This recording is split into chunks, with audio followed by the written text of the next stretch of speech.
ప్రతి పార్టీ కార్యకర్తకు ఎన్నికలు అనేటి కీలకం.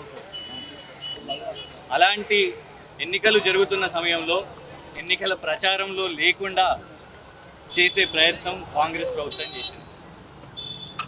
తెలంగాణలో ఈరోజు కాంగ్రెస్ పాలనలో జరుగుతున్న వాస్తవాలను కేసీఆర్ గారు మాట్లాడారు. కరెంటు కోతలు కానివ్వండి, నీటి ఇంపత్తుల గురించి మాట్లాడారు. దానికి ఆధారంగా ఉస్మానియా యూనివర్సిటీ సర్క్యులర్ని కూడా చూపెట్టారు. ఆ తర్వాత మోసపూరితంగా, కుట్రపూరితంగా తెలంగాణ ప్రజలను మిస్లీడ్ చేయడానికి సాక్షాత్తు రాష్ట్ర ముఖ్యమంత్రి రేవంత్ రెడ్డి గారు ఒక ఫేక్ సర్క్యులర్ని ట్వీట్ చేశారు వారి వ్యక్తిగత హ్యాండిల్లో. ఒరిజినల్ సర్క్యులర్ని మేము సోషల్ మీడియాలో పెట్టి రాష్ట్ర ముఖ్యమంత్రి ఎందుకు అబద్ధాలు చెప్తున్నారు, ఉస్మానియా యూనివర్సిటీ విద్యార్థినీలు ధర్నాలు చేయడం వాస్తవం కాదా అని ప్రశ్నించినందుకు ఇవాళ చెంచల్గూడ జైల్లో 10 రోజులు శిక్ష విధించింది కాంగ్రెస్ ప్రభుత్వం. కాంగ్రెస్ వాళ్ళ కోసం ఢిల్లీ నుంచి ఫేక్ వీడియో చేసిండ్రు కేంద్ర హోంమంత్రిది అని ఢిల్లీ నుంచి పోలీసులు వస్తుంటేనేమో ఇక్కడ కాంగ్రెస్ ప్రభుత్వం పోలీసులేమో వాళ్లకు శిక్ష ఇవ్వకుండా రక్షణ కల్పిస్తున్నారు. పొద్దున పట్టుకుంటారు, సాయంత్రం వదిలేస్తారు. కానీ మాకేమో ఇవాళ సరే సంతోషం, కోర్టు షరతులతోని విధించిన బెయిల్ ఉన్నది, డ్యూటీ పెట్టిర్రు, ప్రతిరోజు పోయి ఉస్మానియా యూనివర్సిటీలో సంతకం పెట్టాలి. కానీ నాకు సంతోషం, ఎందుకంటే ఈ కేసు బెయిల్ వచ్చింది కదా అని ఎవరు మర్చిపోవద్దు, గుర్తుపెట్టుకోండి ఈ కేసు. ఎందుకంటే గుర్తుపెట్టుకుంటేనే తేలుతుంది. బీఆర్ఎస్ నాయకులందరూ కూడా పోరాటం చేశారు.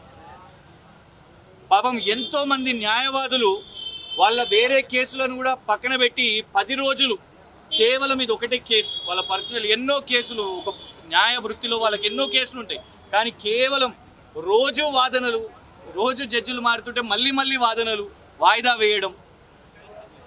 సాధారణంగా ఒక వార్త ఒకరోజు వస్తుంది పత్రికల్లో, ఓ ఫ్రంట్ పేజో సెకండ్ పేజో అట్లా వస్తుంది. తర్వాత మరుసటి రోజు ఎక్కడనో వెనక్కి పోతుంది, 3వ రోజు వచ్చేసరికి గాయమైపోతుంది. కానీ మా జర్నలిస్టులు మిత్రులు అందరూ కూడా ఇవాళ వరకు 10 రోజులు కూడా ఈ వార్తను రాస్తూ ఇవాళ రక్షణగా నిలబడ్డారు. బీఆర్ఎస్ పార్టీ నాయకులు, సోషల్ మీడియా వాళ్ళు అందరూ కూడా దీని గురించి మాట్లాడుతూ ఉన్నారు. సాక్షాత్తు కేటీఆర్ గారు ప్రెస్ మీట్ పెట్టి ఛాలెంజ్ చేశారు.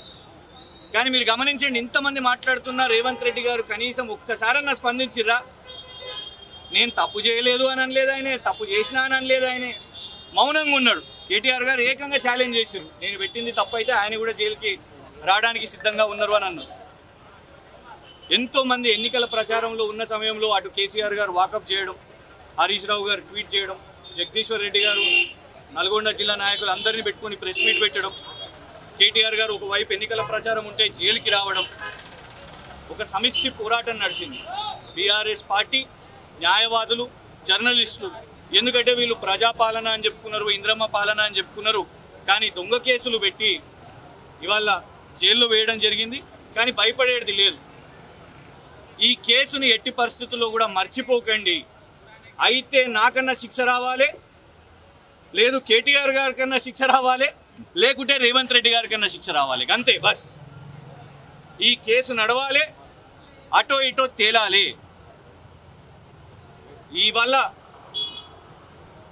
అసలు వాస్తవానికి బయటికి రానని అనుకున్నా, ఎందుకంటే 3 రోజుల సెలవు, ఎన్నికల ప్రచారం కూడా గడువు అయిపోతుంది.